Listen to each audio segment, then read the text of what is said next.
Good evening and welcome to second Civility Roundtable hosted by HRC Mountain View Human Relations Commission.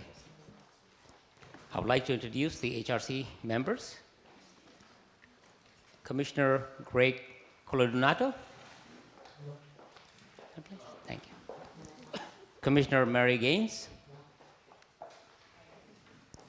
Commissioner Cal Sandu. Commissioner Nilda Santiago. Vice Chair Ken Rosenberg. Commissioner Mark Wani. And I'm Chair Jamil Sheikh. Now I would like to recognize the elected and appointed officials. We have City Council Member Laura Messiah. We have Alan Wheeler, the School Board Trustee.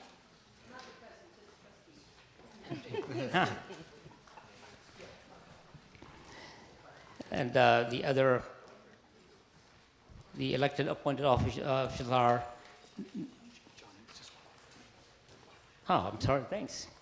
We have City Council Member John Inks, Vice Mayor.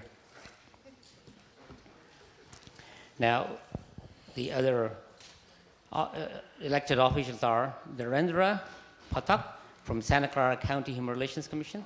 Thank you. And we have Marcel Paulo Schwartz from Santa Clara County HRC. We have Miriam Castaneda, Santa Clara County HRC. Did I miss anybody? If I miss anybody, I'm sorry. At this time, to take the opportunity to give you the brief history of Mountain View Human Relations Commission, HRC. Mountain View Human Relations Commission was established in 1994, and our guiding principle, the direct commissions to review the community issues include tolerance, involvement, and inclusivity. And the specific responsibility of the Commission includes acting as an advisory board to Council, serving as a forum to public discussion, and acting as a liaison between the government and public on issues as they relate to the guiding principle. We meet first Thursday of every month at 6:30 in the City Hall. So please, if you get a chance, please stop by. We need people there. Come by.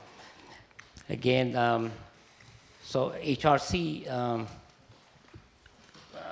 we hosted this Civility Forum based on our keeping in mind one of our responsibility as serving as a forum for public discussion. And now I'll hand over the mic to the Vice Chair, and he's also the Chair for the Subcommittee for the Civility Roundtable, Ken Rosenberg. Thank you. Thanks, Jamil. Boy, this is quite a crowd, and it's growing.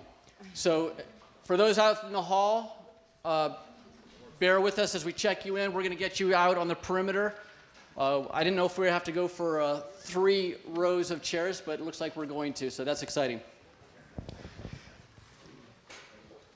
Administratively speaking, if you have to go to the bathroom, get a drink, the exits are over here, but the bathrooms are through there, men's to the right, women's to the left. The Civility Roundtable as a concept is something that I've been working on for quite some time. When I was asked to join the HRC, I saw it as an opportunity to have this type of discussion on a public and a bigger scale than a neighborhood association, which is my background. I was inspired originally by President Obama's call after Representative Gabby Giffords got shot. And President Obama was talking about the need for civility in the country. And there was a lot of blame at the time, everybody pointing fingers why it happened and so forth. And with that as a background, the concept of the Civility Roundtable basically took off. This is our second one, as Jamil was talking about. We had the first one being on corporate responsibility in Mountain View. This one is undocumented workers in Mountain View. Obviously, this is a Mountain View-centric room, but the idea is to take a national, controversial, political issue and discuss it on a local level. So thank you for coming. The goals of the Civility Roundtable is to bring civility, trust, and a greater sense of common cause to public discussions of the urgent problems we collectively face, to promote a shared responsibility and involve more Mountain View neighbors in the work of building a stronger and better city, and to reach these two objectives by engaging citizens in constructive dialogue. I want to address a few things that have come my way in the last few weeks as a result of this particular topic and this particular event. The use of the word undocumented has been controversial in of itself. I'm not going to share any opinions on this. Perhaps our panel will. As of 1:45 this afternoon, in a Mountain View Patch online poll, 75% of respondents said they prefer the word undocumented to illegal when labeling people who fall into this category. A few of the comments that were on MountainViewVoice.com. This Vargas miscreant is a shining example of how vile, lawless, and corrupt the Obama regime has become. This creep should have been on a plane headed for Manila the day he revealed his status. Obama should be impeached over this and other numerous crimes. That was one comment. The joke is on American taxpayers, law-abiding citizens, and those who came here legally. He should be deported. He has plenty from this country to make him successful back home. Why is he still here? Another comment. What is there to discuss? Don't we all know that violation of immigration laws is criminal, and people who employ these illegal immigrants are criminals as well? It is time to implement E-Verify and send business people who employ illegal aliens to prison with financial penalty. Who needs Google to certify that it is okay to break our laws? That's the setting for tonight. With this, I'm going to introduce our moderator, Chris Block. He is the Executive Director and CEO of the American Leadership Forum of Silicon Valley. And he's a fantastic guy, and I left all of your bio stuff over there, so I'm just going to leave it at that. Take it away. Thank you very much. Let me just make a couple of brief comments to start to set the context, and then we'll get to the heart of the matter. First of all, I just want to step back and give all of us a lot of credit. You know, there's a huge discussion going on about why people can't have these kinds of conversations. And while this may not end up being perfect in a lot of different ways, the reality of it is that Mountain View has decided to have exactly the kind of conversations that people seem to want across the country and seem to think are essential for our democracy. So I want to step back and give us all credit for doing what people across the country are finding increasingly challenging to do. The second thing I wanted to acknowledge is that there's been concerns, as there always is with these kinds of issues, that this conversation will be one-sided, that it will represent one view or the other. And I want to assure you on the part of ALF certainly, and the part of the other people involved in setting up this, that the attempt here is to have a balanced discussion on an important issue. So the way that we've structured the panel and the questions and the format for the evening have been all set up so that people can have a discussion where all perspectives are represented. And there's a good faith effort to do that, and we hope to have a lot of success in that regard. Lastly, I want to talk about the issue that I always bring up, depending on how controversial the issue is. And what I want to be clear, quite frankly, is what we are not discussing tonight, okay?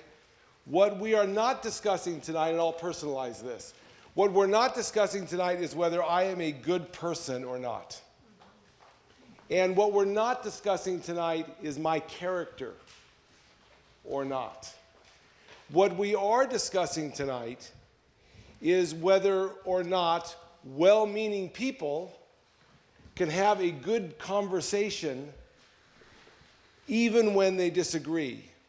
Because what I know to be true is that two people who are equally good can disagree.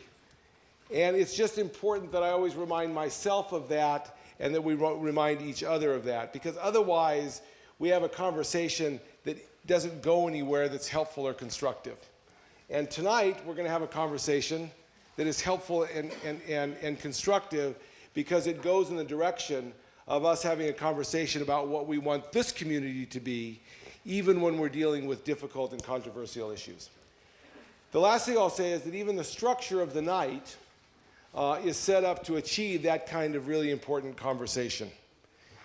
And what we have found, quite frankly, is that when you have this conversation by allowing people to have 2 minutes at a mic, at a podium, we oftentimes don't have the kind of conversations that's very constructive when we're trying to use these efforts in building community. So tonight is an effort to have the kind of conversation that people have when they're building constructive relationships that lead to positive communities. We're going to start off with about a 40-minute conversation with people who know a lot about the issue and are in one way or the other working on it on a regular basis. And that's going to be something that people can just hear us have the conversation. After we do that, we're going to ask people literally to form small groups with the people that you are sitting next to. We've done this lots. It always seems like it's not going to work. Quite frankly, it always does. The reality of it is you all want to talk to your neighbor, and you'll move a few chairs in order to do that. And again, we've seen that time and time again. So literally what we'll do after this conversation is we'll ask you to take about 8 people, and we'll ask those 8 people to turn off their cell phones. And then we'll have a conversation. I'll give you a couple of questions that will start the conversation. Again, it's an attempt to be able to share your perspective with your neighbors. Then we'll bring us all back and have a shorter but also important conversation where the whole group gives some perspective, and we just talk a little bit about where we go from here as a result of this conversation. Without this part assuming a life of their own, anybody have any questions about actually the structure itself? I'm always tempted to ask that question and then, turn off the mic, but any questions that people have generally? Good, we'll start. Thank you all for coming.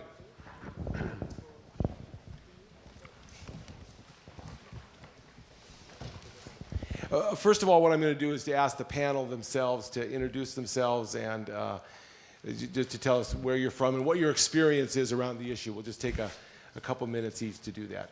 Please. Okay. Can you hear me? Okay. Well, my name is Maria Marroquin, and I'm so happy to be with all of you today. And I am the Executive Director of the Day Worker Center of Mountain View.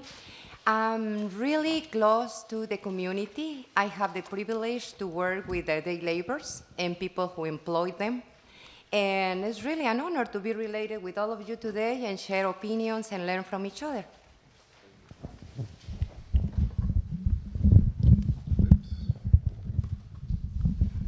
We do this also to be able to do a little mic adjustment before we start. Yeah. Okay, well, good evening, everyone. My name is Oscar Garcia. I'm the President and CEO of the Mountain View Chamber of Commerce, and I want to applaud the Human Relations Commission and all of you for being here, because it is true. It's easy to hide behind the internet or and say certain things to your opinion, but it's certainly different when you're looking at a person eyeball to eyeball and expressing your views. So I applaud all of you for being here, and thank you for the opportunity. So I run the Chamber of Commerce here in Mountain View. We represent about close to 550 members, businesses, everything from sole proprietor to medium-sized companies to large companies. For example, Google, Microsoft, Intuit, El Camino Hospital, Palo Alto Medical Foundation. So a lot of large international companies that are chamber members. We also represent over 30 nonprofits as well, and the Mountain View Wisman School District, the Mountain View Los Altos High School District, the Foothill College as well are also chamber members. So in terms of the types of businesses or organizations are very diverse here in Mountain View, But when you include also the employees at work, there's hundreds and hundreds of thousands of employees that are part of the Chamber of Commerce. Thank you. Thank you. My name's Don Barrich. I was invited by Ken to participate as I'm a member of the Conservative Forum of Silicon Valley, which meets here in Mountain View. And the Conservative Forum is a nonpartisan group of citizens of Silicon Valley who tend to have conservative viewpoints when it comes to issues of big government and immigration and those types of issues. I'm a former business owner that was located here in Mountain View at one time, and unfortunately, due to the economy, we had to come up with a strategy to survive. We've relocated to Santa Clara at that time. But I've been involved in the immigration issue at the local and county level, being involved with the San Jose Police Department when they brought in the ICE agents to participate in gang suppression, and being a manufacturing company that was here in Mountain View, we had a lot of immigrants, of course, working for us. So pretty in touch with the plight of the people who come here to try and better their lives. Great. Hi, I'm Jose Vargas. I'm a proud graduate of Crittenden Middle School and Mountain View High School. And I am proud to be a part of this community where I grew up. My grandmother goes to the senior center. She tells me to do the gym, so I'm very happy for the senior center. And actually 10 months to the day today was when I wrote an article for the New York Times Magazine disclosing my status as an undocumented immigrant, and at the same time launching an organization, a media campaign really called Define American, which is all about elevating and broadening how we talk about immigration in this country. And I've been traveling, actually been in eight cities in the past 2 weeks, from Alabama to Iowa to Florida. And I think all of us, all Americans, I think, would benefit if we had something like this, in which we can actually face each other and have a common sense, factual, and balanced conversation around such a provocative issue that people feel very strongly about. I get a lot of hate mails. I just looked up the word miscreant. You know, I've actually never used that word before in the writing. Been called a lot of different names. Thankfully, I have a really good support network of families who make sure that, you know, none of these words ever define me. So I'm very happy to be here. Thank you. Good evening. My name is Jeff Rosen. I'm the District Attorney of Santa Clara County. I grew up in Los Angeles, the son of an immigrant, and attended public schools all the way from kindergarten through law school. I was elected the District Attorney of this county in 2010. I took office about a year and 3 months ago. The Santa Clara County District Attorney's Office is the largest prosecutor's office north of Los Angeles. We have 500 employees. We prosecute 40,000 criminal cases a year.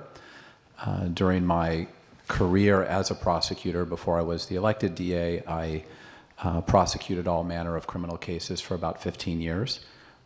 During that time, dealt with all kinds of folks, documented, undocumented, citizens, not citizens, of all races, religions, and creeds as they interacted with the criminal justice system. And the issue of immigration and our jails and the criminal justice system has come up in the last 6 or 7 months since I've been district attorney, and very happy to be with you tonight having a conversation about this. Thank you all very much. Now I'm going to ask a series of questions, and again, it may be that each of you answer most of the questions. Sometimes what happens in these conversations, obviously, is that one or two people answer a couple of the questions depending on interest or expertise, etc. But clearly, I encourage you to weigh in on any of the questions I ask. The first one I am going to direct first at Jeff, though, simply because it's more specifically a legal question, and again, it may be that all of you have something to add to it. But first, Jeff, in the eyes of the law, simply put, what does it mean to be in the U.S. illegally? It simply means that you're here without the permission of the United States government, and That may mean that you don't have a visa or you've overstayed your permission to be here. That's essentially what it means. It's a violation of federal laws, and as to whether that's a civil law violation or a criminal law violation depends a little bit on the circumstances. If you are deported from this country for not and go through an immigration court and are deported and then come back into the country, it may be a criminal violation at that point. Great, thank you. Anybody have anything to add to that? Yeah. I would like to add also, like, about other law. I believe it's legal laws and moral laws, and I believe under God. So everybody is here according with His wish, because everything is according with that. And about moral law, so nobody breaks the law. Mm-hmm. So let me just make a comment about that. I think that speaking personally, I think everyone is created in the image of God. And I think ultimately everything belongs to God. Mm-hmm. I also think that communities can have boundaries and have borders, and that borders and boundaries help to define what kind of community a group of people want to be. And so, while I certainly agree that every human being has a really infinite value, because everyone has the spark of the divine within them, I also think that in some sense God left it to us, to human beings, to help figure out how to organize ourselves. And part of the way we express what it means to be